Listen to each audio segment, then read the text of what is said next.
আগে সিগারেটের উপরে আপনারা দাঁড়িয়ে যান যে আমরা সিগারেট 100 বিক্রি করা যাবে না, তাহলে দেখবেন যে মাদক যারা করে তারা শুরুটা বন্ধ হবে। সমাজে এখন চুরি, ডাকাতি, ছিনতাই, রাহাজানি শুরু হয়েছে এই মাদক সেবীদের কারণে।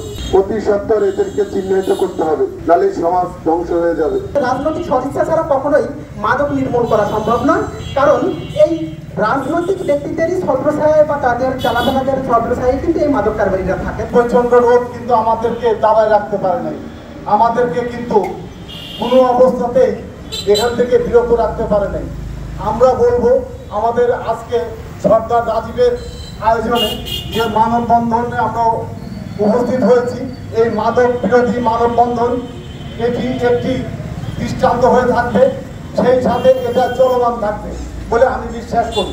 আমি বিশেষ ধন্যবাদ জানাবো তরুণদেরকে যারা ভয়কে জয় করে আজকের এই মানববন্ধনে অংশ নিয়েছে, যারা জানেন না কালকে কোনো মাদক ব্যবসায়ী তাকে হুমকি ধামকি দেবে কিনা, এবং তার মধ্যে এই ভয়টাই কাজ করছে যদি কালকে আমাকে কেউ কিছু বলে তাহলে কি আমাকে রক্ষা করবে। তারা বিশ্বাস করে এবং তারা মনে করে কোনো পলিটিক্যাল ব্যক্তি বা কোনো প্রভাবশালী ব্যক্তি এই মাদক চক্রকে সাপোর্ট করে। তাই আমি একটা কথাই বলবো যে রাজনৈতিক সদিচ্ছা ছাড়া কখনোই মাদক নির্মূল করা সম্ভব নয়, কারণ এই রাজনৈতিক ব্যক্তিদেরই ছত্রছায়ায় বা তাদের চালাচালাদের ছত্রছায়ায় কিন্তু এই মাদক কারবারিরা থাকে। তাই আপনাদের কাছে উদাত্ত আহ্বান থাকবে, আপনারা আজকে থেকে বলেন মাদককে না বলি, মাদকাসক্ত কোনো কর্মীকে আপনারা আপনাদের রাজনৈতিক কর্মী হিসেবে নেবেন না, তাদেরকে দলীয়ভাবে ব্যবস্থা নেন, প্রয়োজনে আইনের আশ্রয় নেন। আপনার প্রিয় কাপড়ের যত্নে এলো এনজাইম সমৃদ্ধ Arik silver wash detergent powder 500 গ্রাম মাত্র 70 টাকা। প্রিমার্ক। আসলে মাদক এর বিরুদ্ধে আমরা রাজবাড়ী জেলাতে দাঁড়িয়ে প্রতিবাদ করতেছি। আসলে কি রাজবাড়ী জেলা এখানে দাঁড়ায় যদি আমরা রাজবাড়ী জেলা নিয়ন্ত্রণ করতে পারি, এটা কি সারা দেশ নিয়ন্ত্রণ করা যাবে?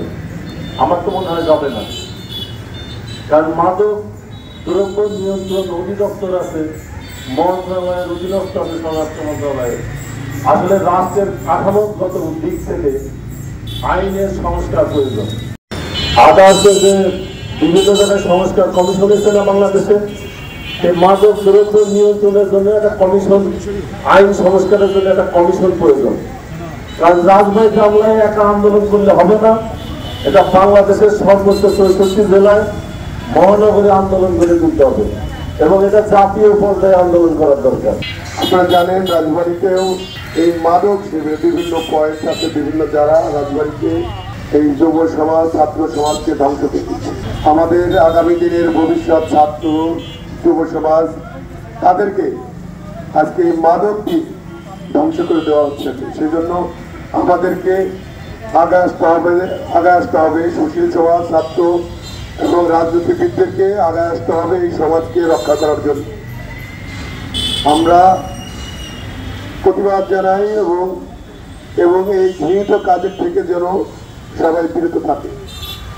আমরা প্রশাসনকে দৃষ্টি আকর্ষণ করব, আপনারা আরো এই মাদকের বিরুদ্ধে জোর দিবেন। সমাজে এখন চুরি, ডাকাতি, ছিনতাই, রাহাজানি শুরু হয়েছে এই মাদক সেবীদের কারণে। এদেরকে ধরে অতি সত্বর এদেরকে চিহ্নিত করতে হবে, নাহলে সমাজ ধ্বংস হয়ে যাবে। আমরা প্রশাসনকে আবার বিনীত আবেদন করব যে অতি সত্বর মাদক সেবীদেরকে চিহ্নিত করে এবং তাদেরকে ধরার জন্য। আজকে এই যে মাদকের শুরু, সেটা হচ্ছে স্মোক দিয়ে মাদকের শুরু হয়, যেটা বর্তমানের গবেষণা থেকে উঠে এসেছে। আপনার একটা যারা সিগারেট সেবন করেন, আজকে থেকে যে সিগারেটের ধূমপায়ী যারা আসক্ত হয়, তারা 40 বছর তারা কোন রকম ভাবে আর ছাড়ার কোনো সুযোগ থাকে না। এই কারণে আমরা বলেছি, ঢাকাতে আমরা যে আন্দোলন করেছি সেটার মধ্যে রয়েছে যে 100 সিগারেট ঢাকায় কোনো দোকান বা মার্কেট বা স্কুলের সামনে তো অবশ্যই বিক্রি করা যাবে না। তো আমি চাই যে রাজবাড়ীতে যারা আছেন তারা আগে সিগারেটের উপরে আপনারা দাঁড়িয়ে যান যে আমরা সিগারেট 100 বিক্রি করা যাবে না, তাহলে দেখবেন যে মাদক যারা করে তারা শুরুটা বন্ধ হবে। আপনারা জানেন যে 400 450 লোক শুধু ধূমপানের কারণে প্রত্যেক দিন মারা যায়। আমার এই রাজবাড়ির বাসীর একজন না মারা যায়, সেই জন্য আমরা সোচ্চার থাকবো।